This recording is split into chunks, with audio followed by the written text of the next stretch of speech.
Voilà donc le matériel nécessaire pour le montage de la bombe programmable qu'on utilisera dans des scénarios de destruction ou de commando, etc. Voilà, donc j'ai commandé du tube de 50 mm de couleur rouge sur Temu, je crois, voilà. Même chose, un tube en plastique transparent épais, donc il va servir à ranger tout ce qui est électronique et surtout le garder étanche, voilà. Donc pour le garder étanche, eh ben, des bouchons en 50 mm, donc qui vont aller à chaque bout, là ici. Sur le bouchon de commande, on va trouver un interrupteur, donc marche arrêt, et un bouton poussoir, donc qui enverra le signal pour déclencher en fin de compte la minuterie. C'est alimenté donc par une pile de 9 volts, rechargeable ou non. Donc évidemment, ben, il faudra comment dire, un adaptateur pour pile, voilà. Et comme c'est une bombe donc où il n'y a pas de pyrotechnie ou quoi que ce soit, on a un buzzer, là ici, donc de, on va dire entre 5 et 12 volts, voilà. Bon, donc 9 volts, il va faire du bruit, ça ira bien. Et pour terminer, en fin de compte, pour caler toute la partie électronique, les buzzers, la pile et tout le bazar à l'intérieur du tube transparent, donc même chose, donc j'ai commandé un tube en mousse, pareil, de 50 mm. Donc il rentre juste, donc on va voir comment on va arriver à bidouiller tout ça. Donc voilà pour le matériel, évidemment du Chatterton rouge pour relier le tout ensemble.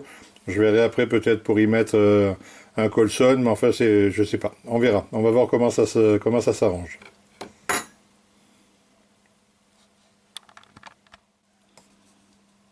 Voilà, évidemment, il y a aussi le module donc temporisé, donc avec un relais, un afficheur. Voilà, donc c'est un modèle HCW M421, donc qui fonctionne minimum 5 volts, donc de 5 à 12 volts à peu près, quoi, voilà. Donc voilà le montage sur une plaque d'essai. Donc on retrouve bien le module, là ici, le buzzer, les différentes alimentations. Donc ici le plus, une masse, une autre masse. De ce côté-là, on a comment dire, le plus, donc la sortie relais qui va au buzzer. Voilà, donc l'arrivée du plus et la sortie du plus, donc au niveau de chaque contact du relais. La broche ici, la troisième au milieu, ce sera en fin de compte le signal, donc qui correspondra au bouton poussoir, donc qu'on a ici. Donc je vais alimenter l'ensemble.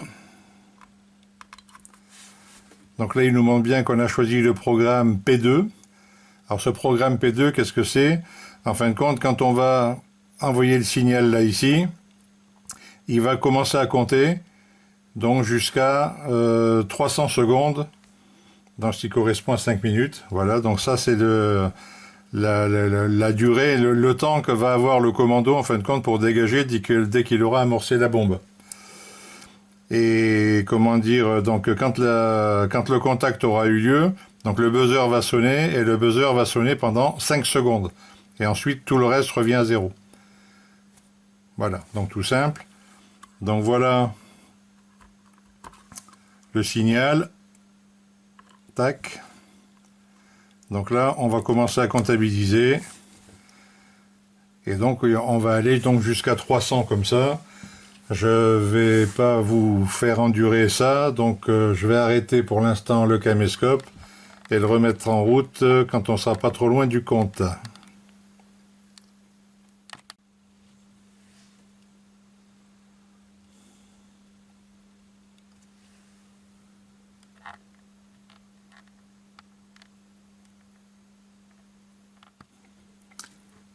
Donc vous allez entendre le buzzer quand on arrivera à 300 secondes.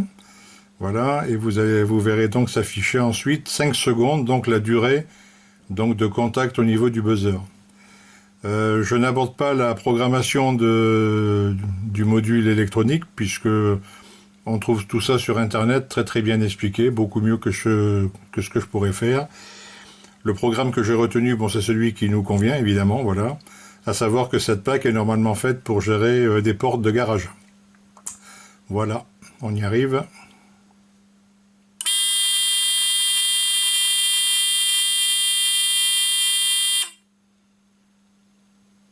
Donc voilà.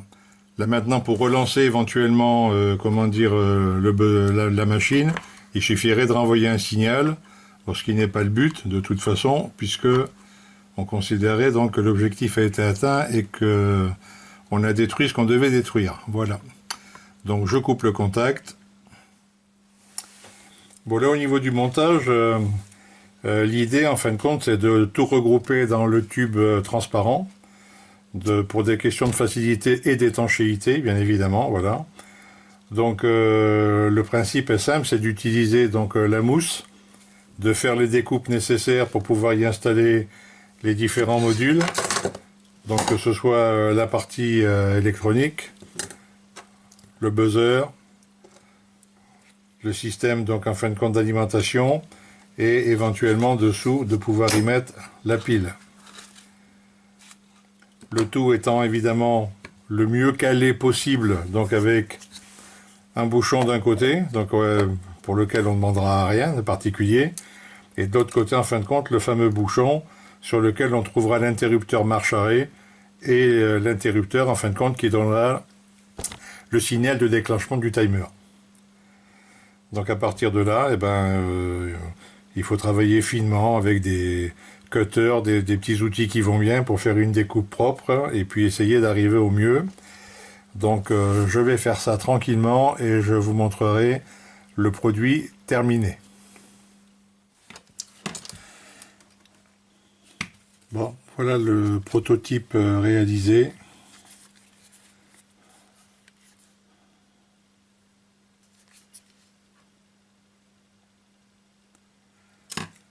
Donc les trous sur les côtés, c'est simplement parce que c'était créé par la scie cloche.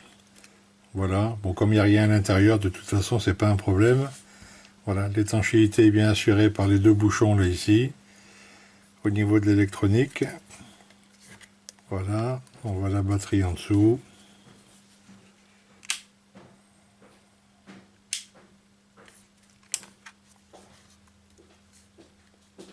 Donc voilà.